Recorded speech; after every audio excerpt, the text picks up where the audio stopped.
সুপ্রভাত বন্ধুরা, আমি অর্পিতা, তোমাদের অর্পিতা আবার একটা সুন্দর দিনের ব্লগ নিয়ে হাজির হয়ে গেলাম।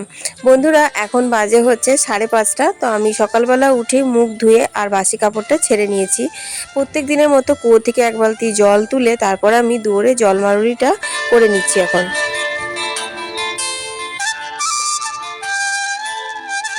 বন্ধুরা, এই দুয়ারে জলমারুলি করাটা কিন্তু আমি আগের দিন তোমাদের বলেছিলাম যে সূর্য ওঠার আগেই করতে হয়।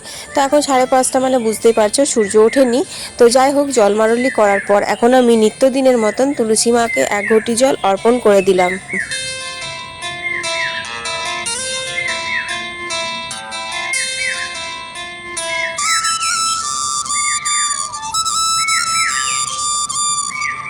এই ছিল আমার মর্নিং রুটিন।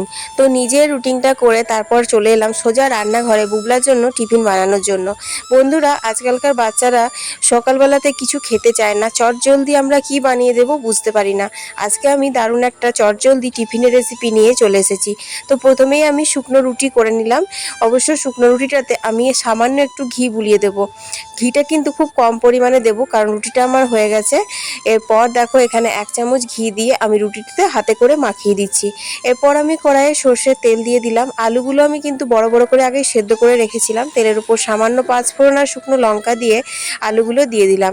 তারপর স্বাদমতো নুন আর একটু হলুদ দিয়ে ভালো করে ভাজা ভাজা করে নিতে হবে। আর সামান্য একটু গোলমরিচের গুঁড়ো ওপর থেকে ছিটিয়ে দিলে রেডি হয়ে যাবে আমাদের আলু মরিচ। এটা কিন্তু টিফিনের জন্য একদম পারফেক্ট। ঘি দেওয়া রুটি আর আলু মরিচ, কি বলো?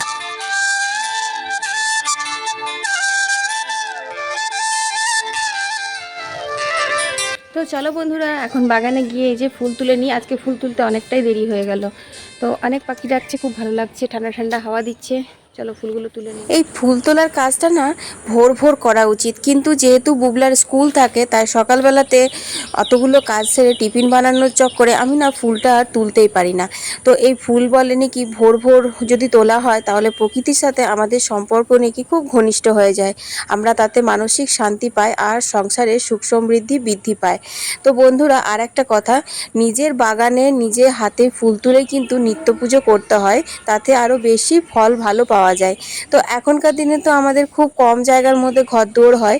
তো একটু যদি সম্ভব হয় তো ফুল গাছ 2-4টে লাগানোর মতো জায়গা ছেড়ে রাখা উচিত বাড়িতে, কিংবা ছাদে বা ব্যালকনিতে টবে করেও কিছু কিছু নিত্য সেবার জন্য, নিত্য যে ফুলগুলো মানে ফোটে সব সিজনে, সেই ধরনের কিছু ফুল গাছ লাগিয়ে রাখতে হয় নিজের ঠাকুরের পুজো দেওয়ার জন্য।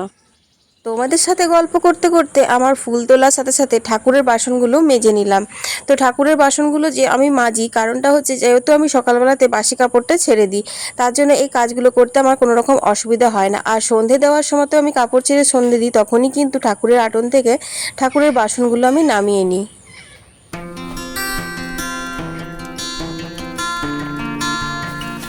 কালকে বুবলার বাবা অনেকগুলো সবজি বাজার করে নিয়ে এসেছিলো। তোমরা তো জানো যে আমাদের 1 সপ্তাহের বাজার একসাথেই আসে।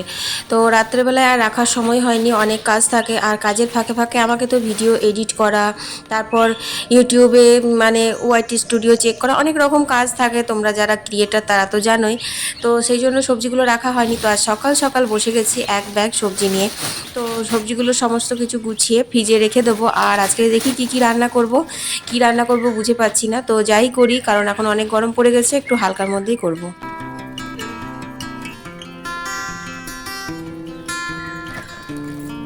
তো সবজির মধ্যে ঠিক হলো আজকে করব হচ্ছে লাউ চিংড়ি, শাক ভাজা আর করলা সিদ্ধ।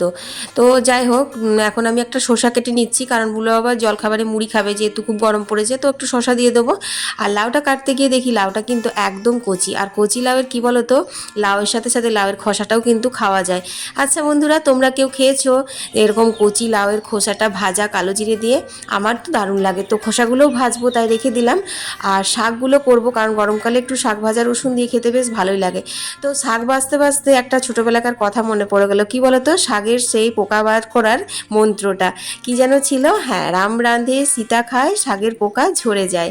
যদিও এখন হাস্যকর বলে মনে হয়, কিন্তু ছোটোবেলায় এটা আমার কাছে মানে দারুণ একটা জিনিস ছিল। মানে এটা না বললে মনে হতো যেন শাকে পোকা রয়েই যাচ্ছে।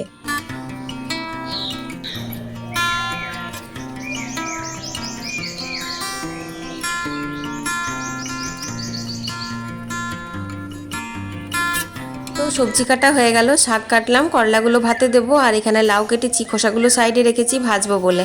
আর বুগলা বাবা বাগান থেকে কয়েকটা পাকা পাকা টমেটো তুলে আনলো, এগুলো রাখতে হবে। আর কালকে যে মাটির হাঁড়িটা ধোয়া দেখিয়েছিলাম, দেখো এটা ফেটে গেছে, এটা তার জন্য বের করে দিয়েছি।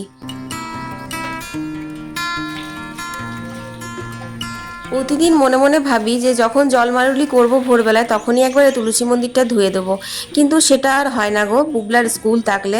কারণ জলমারুলি করে ঠাকুর প্রণাম করে তারপর আমি টিফিন বানাতে গিয়েই বুবলার দেরি হয়ে যায়, কারণ বুবলার টিফিন করতে হয়, একটু চা খাওয়া থাকে, এই আর কি, তাই হয়ে ওঠে না। আর এই যে উল্টো দিকে ঘুরিয়ে দিলাম, কুমড়ো লতাটা উল্টো দিকে যাচ্ছিলো, মানে যেদিকে যাওয়ার নয় সেই দিকে যাচ্ছিল।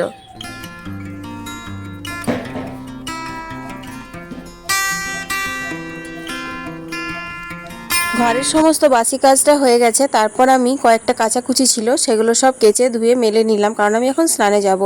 আর যাবার আগে দেখো এখানে লাউটা বসিয়ে দিয়েছি গ্যাসে, তো এটা আমি সেদ্ধ হতে দিয়েছি। তো একটু হলুদ দিলাম, আর স্বাদ মতো নুন দিলাম, একটু সামান্য জিরে গুঁড়ো দিলাম, আর 2-3টে তেজপাতা দিলাম, আর এই লাল লাল লঙ্কাগুলো। তোমরা তো জানো এরকম পাকা পাকা লঙ্কা সবজিতে দিতে আমার খুব ভালো লাগে। তো এরকমভাবে আমি একটু সামান্য আদা বাটাও দিয়ে দিলাম, আর দিলাম একটু জল যাতে তলায় না ধরে যায়, তারপর ঢাকা দিয়ে দিলাম। এটা এখন সেদ্ধ হতে হতে আমি স্নান করে নেবো। স্নান পুজো হয়ে গেছে, তারপর চলে এলাম, দেখো কালো জিরে আর কাঁচা লঙ্কা ফোড়ন দিয়ে তারপর লাউয়ের খোসাগুলো দিয়ে স্বাদ মতো নুন হলুদ দিয়ে নাড়াচাড়া করে দিলাম।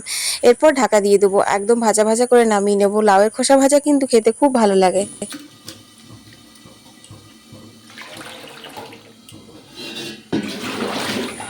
আর এখানে দেখো আমার ভাতটা প্রায় হয়ে এসেছে, আর ভাতের সাথে আমি করলাগুলো সেদ্ধ হতে দিয়ে দিয়েছিলাম। তো করলা ভাতে খেতে কিন্তু খুব ভালো লাগে, আলু করলা ভাতে ভালো লাগে, কিন্তু আলুটা আমি দিইনি, শুধু করলা সেদ্ধটা মাখবো কাঁচা তেল আর কাঁচা লঙ্কা দিয়ে। আর এখানে আমি সাদা সর্ষে বেটে নিচ্ছি। একটা লালন টাকার মাছ নেওয়া হয়েছিল, কয়েকদিন আগেই নিয়েছিলাম, ফ্রিজে ছিল, অনেক বড়। তো ওটা ঝাল দেওয়া করব। আর তোমার কালো সর্ষে দেবো না, যেহেতু গরম পড়েছে, কালো সর্ষে খেলে তো অম্বল হবে, তাই আজ সাদা সর্ষে বাটা দিয়ে ঝাল দেওয়াটা করব। বাটা ঘষা কলের জল করতে করতে কিন্তু আমার ভাতটা হয়ে গেছে, নামিয়ে নিলাম। আর এখানে লাউয়ের খোসাটাও ভাজা হয়ে গেছে। তো এবার লাউয়ের খোসাটা নামিয়ে নিয়ে আমি এবার শাকটা বসিয়ে দেবো।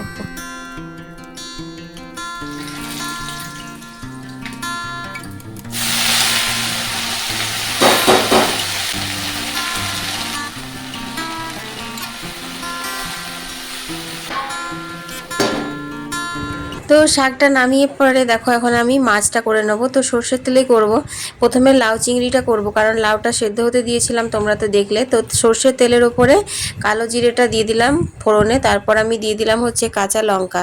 আর চিংড়ি মাছটা ভালো করে ধুয়ে নুন হলুদ মাখিয়ে নিলাম। এরপর আমি চেরা রসুনগুলো দিয়ে দিলাম। রসুনগুলো কিন্তু আমি সরু সরু করে চিড়ে নিয়েছি। তারপর আমি দেখো চিংড়ি মাছটা দিয়ে দিলাম। এরপর চিংড়ি মাছটা হালকা করে ভেজে নেব। খুব বেশি কড়া করে ভাজলে কিন্তু মাছ শক্ত হয়ে যাবে, তার জন্য হালকা নাড়াচাড়া করে ভেজে নেব। এরপর এই যে সেদ্ধ করা লাউটা দিয়ে দিলাম। তো বন্ধুরা তোমরা তো দেখলে যে লাউটার মধ্যেই কিন্তু আমার সব মশলা দেওয়া ছিল, সব বলতে শুধু জিরে গুঁড়ো দিয়েছিলাম আর তোমার আদা বাটা, এই তো দিয়েছিলাম, নুন মিষ্টি। তো খুব হালকা মশলা করেও কিন্তু লাউটা খেতে ভালো লাগে, লাউয়ে কিন্তু বেশি মশলা একদম যায় না। যাই হোক, লাউটা চাপিয়ে দিয়ে এখন দেখো আমি কলের জলগুলো ভরে নিচ্ছি। তো উঠোনটা সারা উঠোন রোদ হয়ে গেছে, কারণ অনেক দেরি হয়েছে, তাই এই লম্বা পাইপটা দিয়ে না আমি এই দুয়ারের কাছে নিয়ে নিচ্ছি। তো তোমরা হয়তো মনে করবে যে এখানে তো জল পড়ছে, কিন্তু এতটা রোদ গরম না, আমার কলের জল নেওয়া মানে শেষ হওয়ার আগেই কিন্তু এখানটা শুকিয়ে যাবে। আর জল নেওয়ার পর দেখো আমি এখন চলে এলাম। তো দেখো এখানে লাউটা হয়ে গেছে, এত সুন্দর গন্ধ বেরিয়েছে যে তোমাদের আমি কি বলবো। তো কত কম মশলা দিয়ে হালকা করে এই লাউটা করলাম। আর এবার একটু গরম মশলা দিয়ে দিলাম, কারণ যেহেতু চিংড়ি মাছ দেওয়া আছে, তো একটু গরম মশলা দিলে সেন্টটা বেশ ভালো লাগে। তো চলো লাউ চিংড়িটা এবার নামিয়ে নিই।